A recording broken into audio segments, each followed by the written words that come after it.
Good morning. आज हम लोग रीजनिंग का सेकंड चैप्टर पढ़ेंगे यानी लेसन 2 पढ़ेंगे। ठीक, फर्स्ट लेसन हमने बताया था आपको कथन निष्कर्ष हिंदी में और इंग्लिश का मिश्रण था। सेम उसी तरह अब आपका हम दूसरा चैप्टर हम पढ़ाएंगे आपको इनइक्वलिटी, असमानता। ठीक, ये भी हम आपको हिंदी मीडियम में ही पढ़ाएंगे और कुछ इंग्लिश में भी आप जानते रहिएगा। ठीक, चलिए हम लोग इनइक्वलिटी यानी असमानता पढ़ते हैं। ठीक, असमानता पढ़ने से पहले हमको मोस्टली 3 बातों की जानकारी होनी चाहिए। ठीक, देखिए इस बड़ा का ये यानी ग्रेटर, लेस देन को हम इस तरह दिखाएंगे, इस इक्वल को हम ऐसे। ये 3 जो चिन्ह हैं इन्हीं का यूज हम इनइक्वलिटी में करते हैं। ठीक है, जैसे अब इसके तहत जैसे आपसे हम बोल दिए कि A is greater than B। ठीक, गुड मॉर्निंग। आज हम लोग रीजनिंग का सेकंड लेसन पढ़ेंगे इनइक्वलिटी, असमानता, जो कि बहुत सारे एग्जाम में, जो कि कई सारे कॉम्पिटिटिव एग्जाम में आता है। फर्स्ट चैप्टर था हमारा कथन निष्कर्ष, जिसको सिलोजिज्म कहते हैं। ठीक, आइए हम लोग सेकंड चैप्टर शुरू करते हैं इनइक्वलिटी। इनइक्वलिटी शुरू करने, असमानता शुरू करने से पहले हमें कुछ बातों को ध्यान में रखना चाहिए।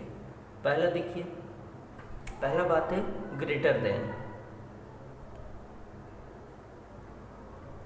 ग्रेटर देन, ग्रेटर देन मतलब होता है कि वह बड़ा है। ठीक, बड़ा की बात जहाँ आएगा हिंदी में बड़ा, बड़ा के लिए हम साइन यूज करेंगे ये। ठीक, अब यहाँ पे एग्जांपल भी आप देख लीजिए, जैसे 5 is greater then 3, A is greater than B, यानी कि A B से बड़ा है। A का मान कितना होगा, मान 5 है तो B का मान हमेशा 3, 2, 1 ये हो सकता है। ठीक है, सेकंड है ग्रेटर देन हो गया। अब दूसरा है लेस देन, ध्यान से देखिएगा, लेस देन। ठीक, यानी छोटा है, लेस देन छोटा है। छोटा के लिए हम कौन सा साइन यूज करते हैं, ये। ठीक, इसका एग्जाम्पल देखिए, आपसे बोला जाएगा 3 इज लेस देन 2, यानी 3 इज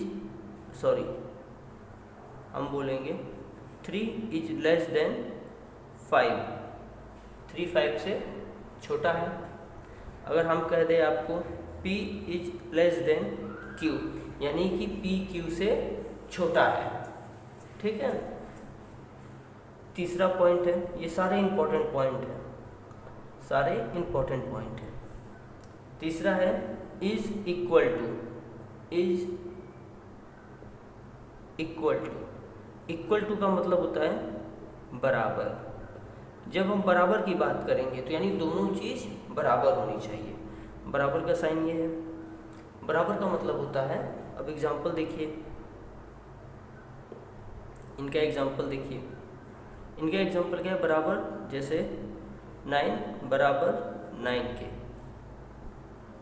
A बराबर B, इसका मतलब A B के बराबर है, B A के भी बराबर होगा, P बराबर Q, ये बराबर का हो गया। चौथा पॉइंट है हमारा, ये सारे पॉइंट इंपॉर्टेंट है, एक बार उनका हम फिर से रिवीजन करेंगे। ठीक है, पहले देखिए, चौथा है ग्रेटर देन और इक्वल टू। क्या है, ग्रेटर देन और equal to. Equal to, greater than और इक्वल टू का मतलब है बड़ा है, बड़ा है और बराबर है, बड़ा है और बराबर है। इसका एग्जांपल क्या होता है, अगर हम इसका साइन देखिए क्या होगा। रुकिए एक मिनट, इसको हम नीचे लिख देते हैं। ठीक है, तो साइन एक लाइन से लिखा जाएगा। इसका मतलब होता है बड़ा है और बराबर है, बराबर है। इसका क्या होगा, बड़ा है, देखिए इसका साइन क्या होगा, ये तो बड़ा हो गया, बराबर है हम इस तरह करेंगे। ठीक, इसका एग्जांपल होगा ए इज ग्रेटर देन और इक्वल टू बी, यानी ए बी के या तो बराबर है या बड़ा है। तो ए का मान क्या हो सकता है? ए का मान अगर हम मान लीजिए 10 लेते हैं तो बी का मान क्या होगा? 10 भी हो सकता, बी का मान क्या है? 10 भी हो सकता है और 10 से छोटे होंगे, ठीक है। P इज ग्रेटर देन और इक्वल टू Q। देखिए यहाँ पे A का मान हम अगर मान के चलिए कि A का मान अगर हम 10 लेते हैं तो B का मान क्या होगा? यहाँ B का मान जब भी होगा या तो 10 होगा या 10 से 9 होगा, 8 होगा, 10 से छोटा होगा, ठीक है। P is greater then Q, यानी कि Q का मान जो भी होगा वो या तो P के बराबर होगा या P से छोटा होगा। इसका मतलब ये होता है, ध्यान से समझिएगा। पांचवा पॉइंट, लेस देन और इक्वल टू, लेस देन और इक्वल टू, उसी का उल्टा लेस देन और इक्वल टू। इसका हिंदी होता है छोटा है, छोटा है या बराबर है, छोटा है या बराबर है। इसका मतलब होता है ये हो गया लेस देन और इक्वल टू, ठीक। इसका एग्जांपल देखिए, अगर हम आपसे बोल दिए कि A इज लेस देन और इक्वल टू B, तो इसका मतलब कि A का मान क्या होगा? यदि हम A का मान 10 रखें तो B का मान क्या होगा? B का मान या तो 10 होगा या 10 से बड़ा क्या 11 भी हो सकता है, 12 भी हो सकता है, 14 भी हो सकता है, मतलब A से बड़ा होगा, ठीक है। अब ये 5 पॉइंट देखिए हो गया। ग्रेटर देन, लेस देन, छोटा है, बराबर है, ग्रेटर देन और इक्वल टू, लेस देन और इक्वल टू, ये हो गया। छठवां पॉइंट है हमारे पास, देखिए अब इस पे एक एग्जांपल भी हम आपको समझा दें, ठीक है। चलिए पहले कुछ और भी देख लें। छठा पॉइंट अगर हम आपसे बोलें not equal to, not equal to, not equal to का मतलब होता है बराबर नहीं है। बराबर नहीं है का क्या चिन्ह है? बराबर नहीं है। Not equal to, not equal to को हम क्या लिखेंगे? ए बी के बराबर नहीं है। जब ए के बी के बराबर नहीं तो बी भी ए के बराबर नहीं होगा, सी बराबर नहीं है क्यू के, ये भी हो सकता है। हम ये भी कह सकते हैं कि 5 इज नॉट इक्वल टू 7, हम ये भी कह सकते हैं, ठीक है। देखिए 5 इज नॉट इक्वल टू 7, ये भी हो सकता है, हो जाएगा। चलिए ये 6 पॉइंट आप अच्छे से लर्न करें। इसके बाद हम लोग 7वां पॉइंट लिखते हैं, ठीक है। चलिए अब कुछ एग्जाम्पल्स हम लोग देखते हैं, ठीक है। एग्जाम्पल पहला देखिए क्या क्या हो सकता है। अगर हम आपसे कहें कि A is greater than B, B is greater then C, C is greater then D। देखिए ध्यान से, A जो है B से बड़ा है, B C से बड़ा है, C D से बड़ा है। इसमें आप क्या क्या कह सकते हैं? पहला पॉइंट आप कह सकते हैं कि A B से बड़ा है, ठीक। आप और क्या कर सकते हैं? दूसरा पॉइंट में क्या कर सकते हैं आप? ये भी आपका सही है। दूसरा पॉइंट क्या होगा? B is greater then C, ये भी सही है भाई, B C से बड़ा है। तीसरा पॉइंट क्या होगा? C is greater then D, ये भी सही है भाई, C भी तो बड़ा है D से, यानी अच्छा। एक बात आप और क्या कर सकते हैं? चौथा पॉइंट, A, ध्यान दीजिएगा, A is greater then C। देखिए जब A जो है B से भी बड़ा है, ठीक है, B C से बड़ा है, तो हम क्या कहेंगे? A C से भी बड़ा होगा, ये भी सही है। एक एग्जांपल और देख लीजिए इसी में। 5वां नंबर क्या हो जाएगा? 5वां नंबर, अब A और किससे बड़ा होगा? भाई A C से बड़ा है तो A आपका D से भी बड़ा होगा, ये भी कर सकते हैं।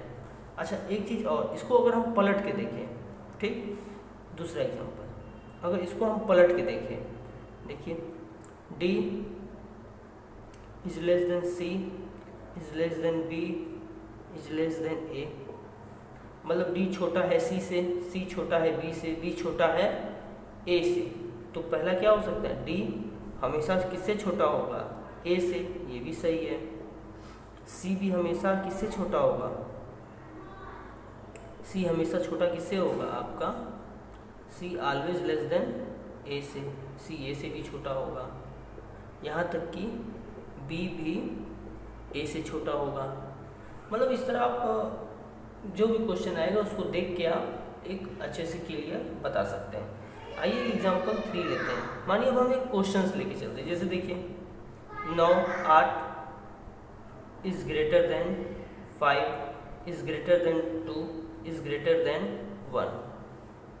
तो हमेशा देखिए 8 हमेशा किससे बड़ा होगा, हमेशा 8 बड़ा होगा या तो 5 से बड़ा होगा, 2 से बड़ा होगा, 1 से बड़ा होगा ना।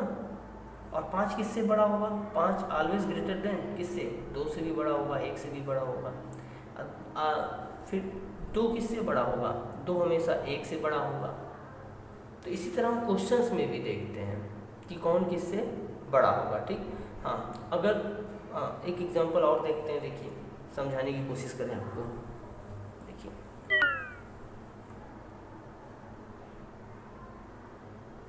अगर आपसे ये बोल दिया जाए, एग्जाम्पल नंबर 4 देखिए, अगर आपसे बोल दिया जाए x is greater than or equal to Y, x is greater than or equal to Y, इसका मतलब होता है पहला कि एक तो x ग्रेटर देन y है, दूसरा x y बराबर भी है।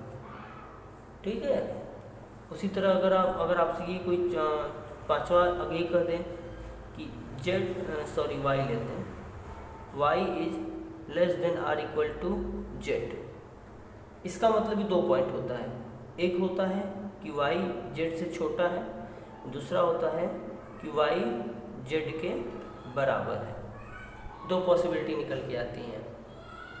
ठीक है, अब एग्जांपल 6वां देखिए, अगर आपसे यही कोई कह दे कि P is greater than or equal to Q, Q is greater than or equal to R, ठीक है, और आपसे ये कहते R is greater than P Q R S.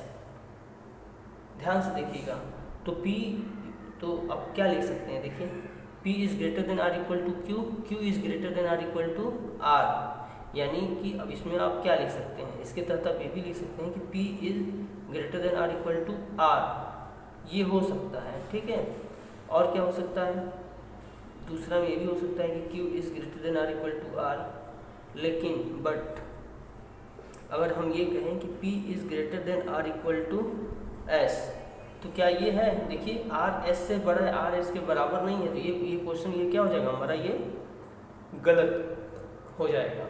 ऐसे अब जितना रीजनिंग का प्रैक्टिस करेंगे उतना ही आपको कंफर्म होते चले जाएंगे। ठीक है, आइए कुछ पॉइंट अब नोट करते हैं, फिर उसके बाद क्वेश्चंस पे आते हैं। अब देखिए कुछ नोट करके हम पॉइंट लिख देते हैं।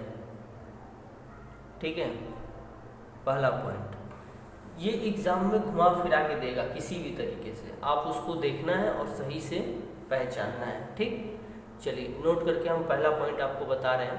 पहला पॉइंट है कि P ना तो छोटा है ना बराबर है Q से। देखिए हिंदी में ही लिखते हैं, P ना तो छोटा है, P ना तो छोटा है ना बराबर है, P ना तो छोटा है ना बराबर है किससे, Q से। देखिए इस बात को ध्यान से, P ना तो छोटा है, P छोटा भी नहीं है ना ही बराबर है, तो क्या स्टेटमेंट निकल के आ सकता है, P छोटा नहीं है नहीं बराबर है, तो इसका मतलब है कि P ना तो छोटा है ना बराबर है, इसका मतलब है कि P always greater then Q। P ना तो छोटा है ना बराबर है, इसका मतलब कि P always greater then Q, यानी P जो है Q से हमेशा बड़ा है। इस बात को ध्यान रखिएगा। दूसरा पॉइंट अगर आपसे बोले कि P छोटा नहीं है, P छोटा नहीं है Q से, इसका देखिए अब बोल रहा है कि P छोटा नहीं है Q से, P जो है Q से, P छोटा नहीं है Q से, P जो है Q से छोटा नहीं है, तो जाहिर सी बात है कि P बड़ा होगा, P is greater than or equal to Q। देखिए जब P जो है Q से छोटा है, ये नहीं है, तो P या तो बराबर होगा या बड़ा होगा। P is always greater than और इक्वल टू Q। ठीक भाई, जब P Q से छोटा नहीं है तो बड़ा होगा, बस यही दिया है, P छोटा नहीं है Q से, यानी P बड़ा होगा किससे और बराबर होगा Q से। तीसरा पॉइंट देखिए, P न तो छोटा है न ही बड़ा है Q से, P न तो छोटा है, P न तो छोटा है न बड़ा है Q से। अब देखिए P छोटा भी नहीं है और P बड़ा भी नहीं है, तो इसका मतलब क्या हुआ कि P बराबर है Q से। ठीक, चौथा पॉइंट देखिए, P न तो बड़ा है और न ही बराबर है Q से। फिर वही चीज़ है, P न तो, देखिए वहाँ छोटा था, P न तो बड़ा है न बराबर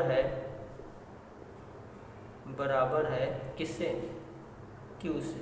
देखिए P न तो बड़ा है और न ही बराबर, तो जाहिर सी बात है कि P always less than Q, P Q से हमेशा क्या है, छोटा है।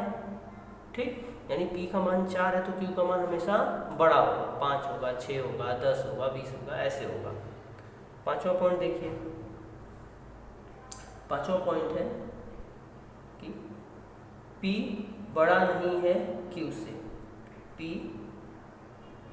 बड़ा नहीं है किससे, Q से। देखिए P बड़ा नहीं है, P जो है Q से बड़ा नहीं है, तो जाहिर सी बात है कि P जो है Q से छोटा होगा और बराबर होगा। ठीक, इन सब बातों को आप नोट कर लीजिएगा। इसके बाद अब हम लोग डायरेक्ट किस पे आ जाएंगे, एग्जाम्पल। अच्छा, इसी पे आपको कुछ प्रतीक, कुछ चिन्ह, कुछ सिंबल्स दे देंगे जिसको आपको पकड़ना है और उसी पे काम आगे करना है। ठीक है, आइए अब हम लोग कुछ क्वेश्चंस करते हैं। देखिए सबसे पहले इसमें हम एग्जाम्पल करने से पहले कुछ उत्तर देने की प्रक्रिया है, उसको एक बार लिख लें कि हमको बार बार ऑप्शन नहीं लिखना पड़ेगा, डायरेक्ट हम उसी पे ऑप्शन टिक कर देंगे। ठीक है, जैसे देखिए केवल निष्कर्ष फर्स्ट अनुसरण करता है, अगर केवल पहले से ही सही है तो हम कहेंगे फर्स्ट अनुसरण करता है, अगर केवल निष्कर्ष सेकंड सही है तो हम कहेंगे सेकंड अनुसरण करता है। सी वाला है या तो निष्कर्ष फर्स्ट या सेकंड, देखिए दोनों अनुसरण करते हो, या तो फर्स्ट करते हो या सेकंड करते हो। ठीक, यानी कि पहले से, या तो पहले से भी ना करें अनुसरण, दूसरे से भी ना करें, दोनों मिलाकर करें, तो हम यही कहेंगे या तो फर्स्ट या तो सेकंड अनुसरण करता है।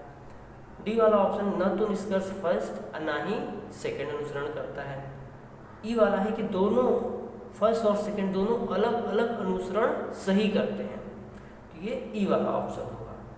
ठीक है, इन सब को लिख ली। अब हम एक इसी पे एग्जाम्पल आपको छोटा सा करके दिखाते हैं। ठीक है, आइए देखते हैं। देखिए पहला एग्जाम्पल हमारा बहुत ही बढ़िया, हमने एक एग्जाम्पल लिया है, D is greater than or equal to B। ठीक, और D बराबर B। देखिए D B से बड़ा है और बराबर है, और सेकेंड स्टेटमेंट दिया है कि D B के बराबर है। ठीक है, ऑप्शन में देखिए पहला D बराबर B, ये तो सही है, D बराबर B है। सेकंड में क्या है, D is greater than B। देखिए D is greater than B, देखिए D के साथ क्या लगा हुआ है, D के साथ ये है कि D always greater than B। ठीक, greater than or equal to B, और दूसरे में है कि D बराबर B भी है, तो यहाँ तो D बराबर B सही है, लेकिन वो सेकंड वाला है कि D is greater than B, ये भी सही। अच्छा, दोनों मिला दिया जाए तो दोनों सही होंगे, ठीक है, देखिए एक बार और ध्यान से समझ लीजिए इसे। d is greater than or equal to B और d बराबर b, निष्कर्ष में दिया है कि d बराबर, देखिए d बराबर b है, हमने देखा कि d बराबर b है, लेकिन d is greater than or equal to भी b है, यानी d का मान क्या है, b से बराबर, b से ज़्यादा भी है, तो हम d बराबर b नहीं कर सकते। d is greater than b, d b से बड़ा है, निष्कर्ष ये बोलते d b से, लेकिन क्या पता चलता है कि d b के बराबर भी है। जब ये देखा जाए कि दोनों ही गलत रहे, क्योंकि हम एक एक लीजिए ना, इसको आप छुपा लीजिए, d बराबर भी, हाँ सही है d बराबर भी, लेकिन d इसमें ग्रेटर देन भी तो है, तो ये तो गलत हो गया, आधा सही हुआ, ये भी आधा सही है, बराबर भी होना चाहिए। जब इस तरह के क्वेश्चंस रहे तो हम क्या कहेंगे, हम डायरेक्ट कहेंगे या वाले ऑप्शन पे करेंगे, यानी हमारा आंसर नंबर क्या सही हो जाएगा, सी। सी सही हुआ तो हम लिखेंगे या तो निष्कर्ष फर्स्ट, या तो, अब देखिए सॉरी ये चल नहीं रहा है, हम यहाँ लिखेंगे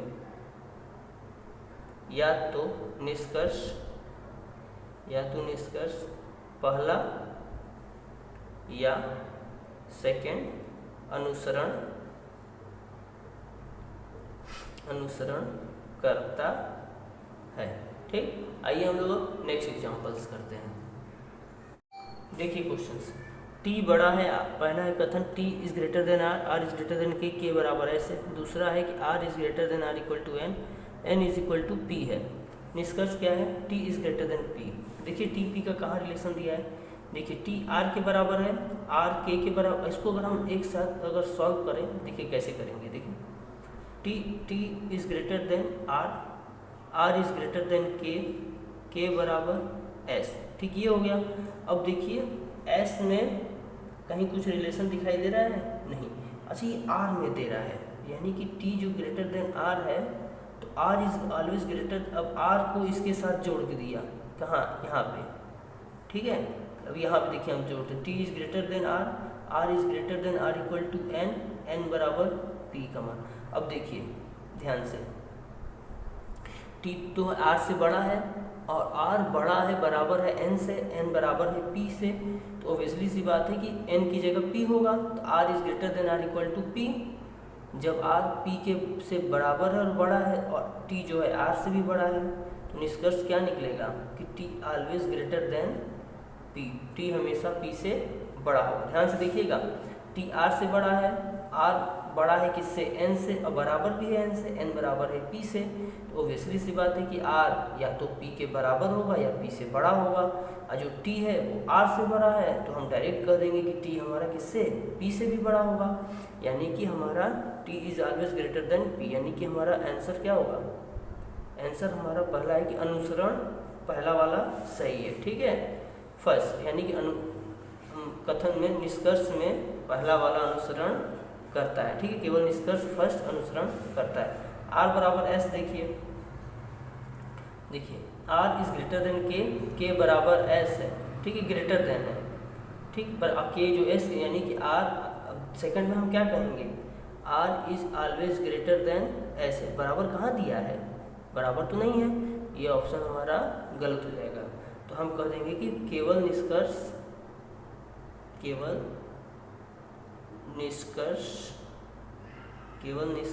फर्स्ट अनुसरण